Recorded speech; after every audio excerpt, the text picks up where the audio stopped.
सतलोक TV Gujarat में आपका स्वागत करता हूं। हम यहां पर आए हैं सोजत सिटी में, राजस्थान के सोजत सिटी, जो कि एक ऐतिहासिक सिटी मानी जाती है।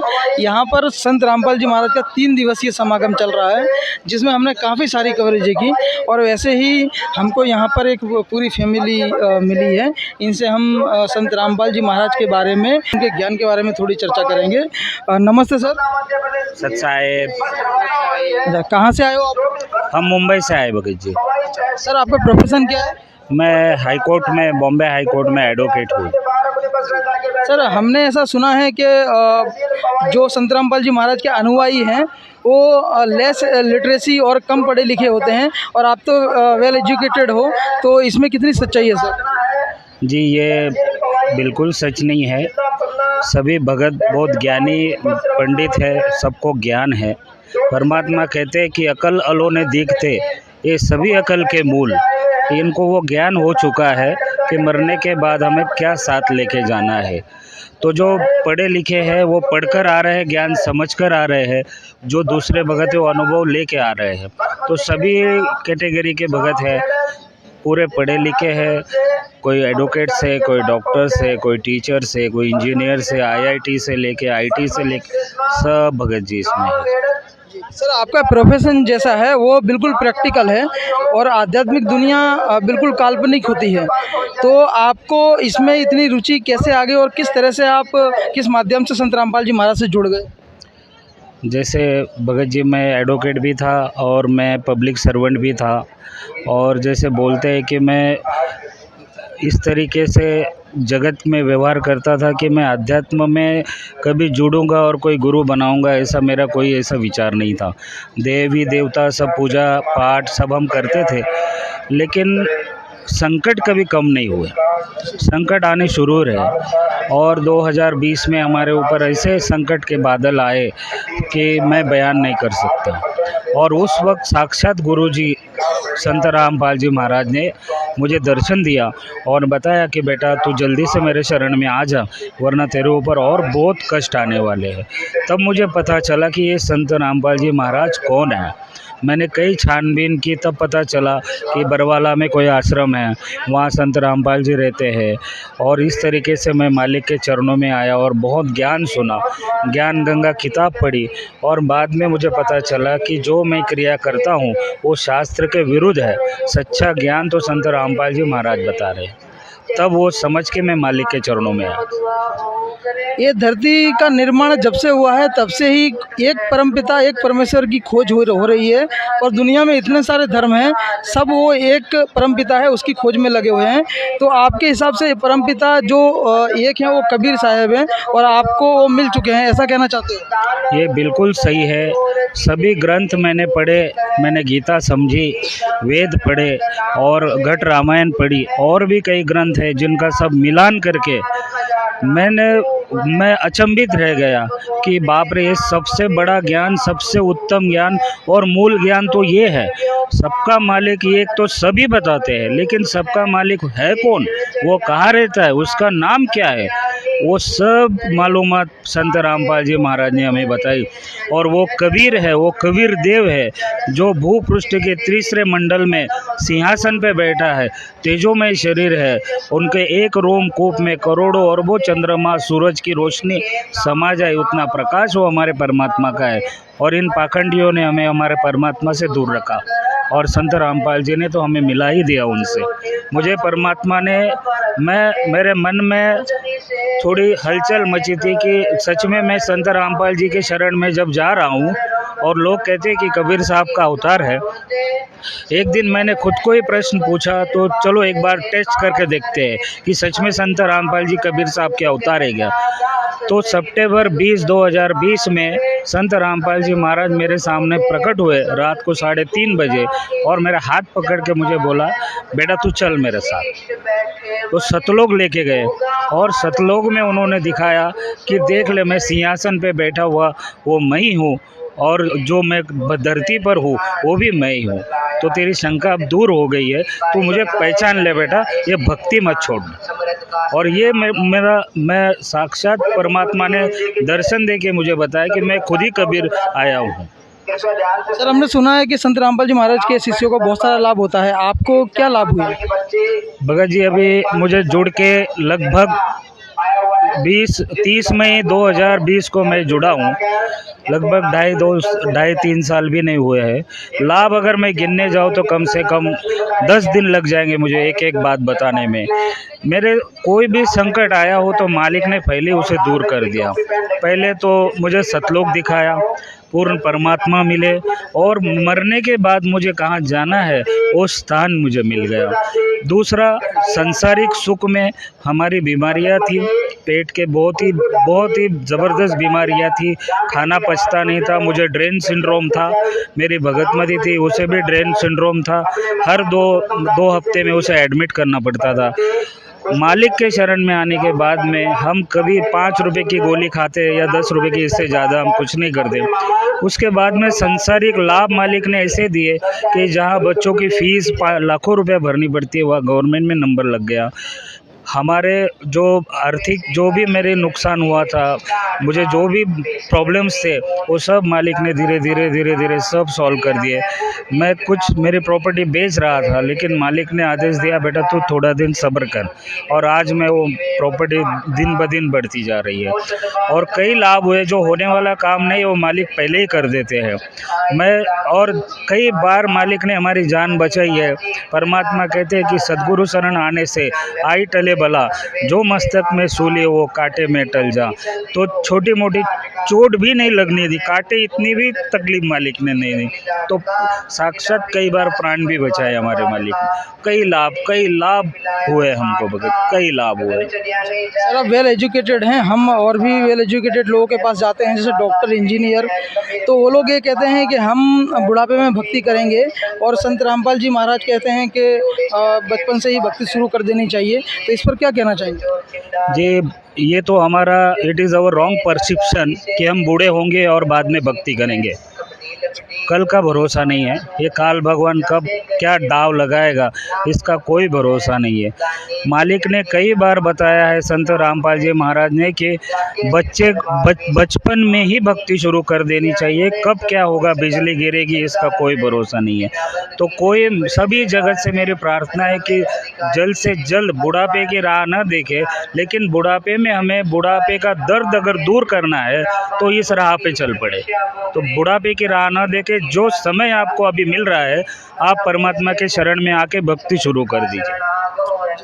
सर संत रामपाल जी महाराज के ऐसे कई सारे नियम हैं कि जो नियम अपनाने से समाज से हम बिल्कुल अलग हो जाते हैं, कट जाते हैं।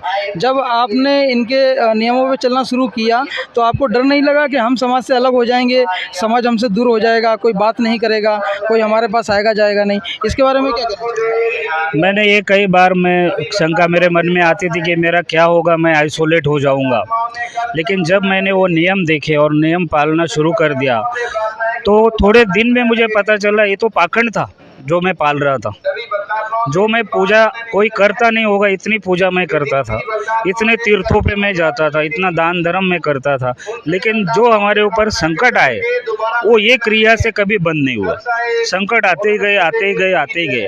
जब मैंने परमात्मा का सत्संग सुना तब मुझे पता चला कि मालिक पिछले जन्म का जो प्रारब्ध का कष्ट है ये तो चलते ही रहेगा जब तक आप पूर्ण गुरु की शरण में नहीं आते। और परमात्मा की शरण में आने के बाद में वो नियम जो है वो पाखंड लगने लगे पहले वाले, और मालिक के जो नियम है वो सच्चे नियम है, इसमें कोई दो राय नहीं है। जो परमात्मा भक्ति बता रहे हो वो शास्त्र के अनुकूल है। गीता जी में लिखा हुआ है कि जो संत जो परमात्मा रूप में आएगा वो संसार के उल्टे लटके हुए वृक्ष के जो विभाग बता देगा वो पूर्ण गुरु होगा और पूर्ण परमात्मा होगा, और वो तत्वदर्शी संत होगा। तो ये तत्वदर्शी संत के नियम है जो जग से भिन्न है, जो पाखंडवाद है उसके भिन्न है। कबीर साहब भी कहते थे कि भाई आप गंगा जल अगर स्वर्ग में बेच के अपने पूर्वजों की प्यास बुझाना चाहते हो तो ऐसा स्वर्ग क्या काम का जहाँ कुछ पानी भी ना मिले। वो परमात्मा ने ये प्रमाणों के साथ में साबित किया है कि जो क्रिया हम करते थे वो पाखंड है और मालिक के जो नियम है वो सच्चे नियम है। ये पाखंड से अलग है और सच्ची भक्ति का मार्ग के ऊपर चलने के लिए बहुत ही सरल है। कुछ दिनों के बाद में जो मेरा विरोध करते थे लोग, अभी उनको पता चलने लगा कि सच्चा ज्ञान तो ये फॉलो कर रहे हैं, हम तो पाखंड कर रहे हैं। अभी वो लोग भी मुझे बता रहे कि हमको भी लेके चली। जी सर ने बहुत अच्छी तरह से आध्यात्मिक ज्ञान के बारे में बताया। सर हमें ये बताइए कि संत रामपाल जी महाराज का जो आध्यात्मिक ज्ञान है, उसके अलावा संत रामपाल जी महाराज एक बड़े धर्म सुधारक, समाज सुधारक के रूप में भी उभर रहे हैं। लाखों लोग नशा छोड़ रहे हैं, नाम दीक्षा लेने के बाद लाखों लोग नशा छोड़ देते हैं। और यहाँ पर हमने कवरेज में देखा कि दहेज मुक्त विवाह भी हो रहा है, जिसको आपकी भाषा में रमणी कहा जाता है।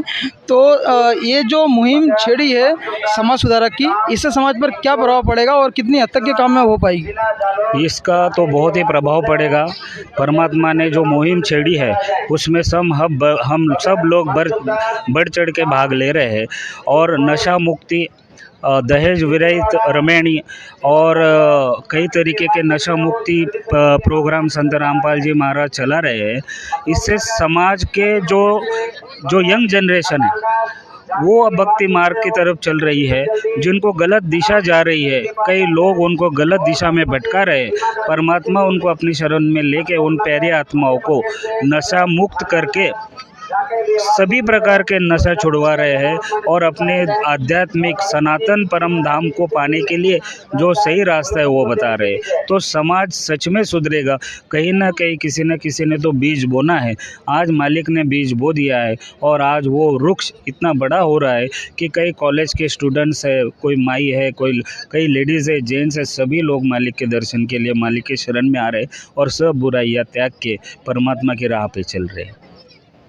सर बहुत ही अच्छा आपने बताया। और हमें ये भी बताइए कि अगर इस ज्ञान से किसी को जुड़ना हो तो क्या प्रोसेस है, और ये जो भी जितना भी समाज है आपको अभी देख रहा है कैमरे पर, उसको आपकी तरफ से क्या संदेश देना चाहेंगे? जी, संदेश तो नहीं, अभी तो परमात्मा की तरफ से ये चेतावनी देने का समय आया है कि सभी जगत भाई अभी चेत जाए, पाखंडवाद छोड़ के सही भक्ति में लग जाए। सही भक्ति आपको संत रामपाल जी महाराज के अलावा पूरे विश्व में कहीं नहीं है। परम गीता जी में लिखा है कि ओम तत्सत इति निर्देश ब्रह्मणा त्रिविधि स्मृते, कि ओम तत्सत ये परमात्मा पाने का मंत्र है और ये जो मंत्र देगा वो साक्षात परमात्मा होगा। ये कोड वर्ड्स है, ये कोड वर्ड्स आज तक किसी को पता नहीं है। ज्ञानी पंडित महात्मा कई मंडलेश्वर हो गए लेकिन उनको संतों कुछ पता नहीं। ओम तत्सत का मतलब केवल संत रामपाल जी महाराज ने बताया है, जो 620 साल पहले कबीर साहब ने बताया था। तो सभी समाजवासियों को मेरी विनती है कि अपने बच्चों का भला करने के लिए, अपने आने वाली पीढ़ियों का भला करने के लिए, अपने दुख कष्ट निवारण के लिए, अपनी बीमारियां दूर करने के लिए कुछ महीने ट्राई कर लो। परमात्मा के शरण में आके परमात्मा के चरण पकड़ लो। वो रो रहा है अपने लिए तो उसके शरण में आ जाओ बस और ट्राई कर लो कि देख लो 6 महीने साल भर इतनी आपने हजारों बरस दूसरी पूजाएं की है, 6 महीने इस पूजा विधि को आप अपना लीजिए और देखो अपने ठाठ। मालिक कोई देवी देवता की पूजा नहीं छुड़वाते, लेकिन केवल सच्चे मंत्र देते हैं। भगवान शंकर, भगवान विष्णु, भगवान गणेश, दुर्गा जी और सभी ब्रह्मा जी, इन सभी के मूल मंत्र जो ग्रंथों में लिखे हैं वो प्रमाणित मंत्र उसकी साधना देते। अजप्पा जाप जिसे कहते वो आज तक किसी को मालूम नहीं। सतनाम क्या है वो आज तक किसी को मालूम नहीं है। 2 अक्षर का सतनाम है, वो परमात्मा के पास कबीर साहब ने दिया है और वही नानक जी ने बताया कि सो ही गुरु पूरा लखावे, जो 2 अक्षर का भेद बतावे, एक छुड़ावे एक लखावे। कि नानक जी जो जाप करते थे, मीराबाई जो जाप करती थी, संत नामदेव जी महाराज जो जाप करते थे, गरीबदास जी परमात्मा जो जाप करते थे, वो विधि परमात्मा हमारे लिए लेके आए और खुला कर दिया वो ज्ञान। वो इतना अनमोल ज्ञान दे रहे हैं। सभी जगत के भाइयों से मेरी प्रार्थना है कि आप उनके शरण में आ जाए। सर हिंदुस्तान में तो संत रामपाल जी महाराज के अनुयायी बढ़ते जा रहे हैं दिन प्रतिदिन। क्या आपके विचार हैं कि विदेशों में और फॉरेन कंट्री में ये ज्ञान कितना फैल रहा है और कितने श्योर हैं आपके ये ज्ञान पूरे विश्व में फैल जाएगा? जी मालिक का ज्ञान पूरे विश्व में भी ज़ोर शोर से बढ़ रहा है। अगर हम देखें तो टीवी, यूट्यूब, फेसबुक पे सभी जगह पाखंडवाद, अश्लीलता और बुरे विचारों से भरा हुआ समाज दिशाहीन होता चला जा रहा है। हमारी आने वाली जनरेशन को हम क्या देने जा रहे हैं, आज तक कोई बता नहीं पा रहा है। तो पूरे विश्व में मालिक ये सद्ज्ञान, सद्भक्ति बता रहे हैं, सभी को ये ज्ञान दे रहे हैं। और आज पूरे विश्व में कई जगहों पे, कई देशों में मालिक का ज्ञान है और सभी लोग वो एक परमात्मा की खोज में है जो सबकी राह देख रहा है, पर लेकिन उसका रास्ता किसी को पता नहीं है। कोई बोलता है ब्रह्मा जी बड़ा, कोई बोलता है हमारा विष्णु भगवान बड़ा, कोई बोल रहे शंकर भगवान बड़ा, कोई ईसा मसीहा बड़ा, कोई बोल रहा हमारा अल्लाह बड़ा है। लेकिन वो उनके ऊपर जो भगवान है जिन्होंने इनको भेजा है वो कोई नहीं जान पा रहा है। तो उसको पाने के लिए और वो परमात्मा जिसको चाहिए और मुक्ति जिसे चाहिए वो तुरंत वो हंस होगा और वो कोयल का बच्चा होगा जो अपने परमात्मा को पहचान लेगा। तो ये ज्ञान इसी तरह से विस्फोटित हो चुका है और ये विस्फोटित ज्ञान अभी पूरे जगत को शरण में लाए बगैर नहीं रुकेगा। आध्यात्मिक जगत पर, आध्यात्मिक विचारों पर और संत रामपाल जी महाराज के आध्यात्मिक इस ज्ञान पर इन्होंने इतने अच्छी तरीके से हमें बताया, उसके लिए सर आपका बहुत बहुत धन्यवाद। सत्साहे। सतलोक टीवी गुजरात फेसबुक पेज को लाइक और फॉलो करना न भूले। अधिक जानकारी के लिए आज ही डाउनलोड कीजिए संत रामपाल जी महाराज एंड्रॉइड ऐप।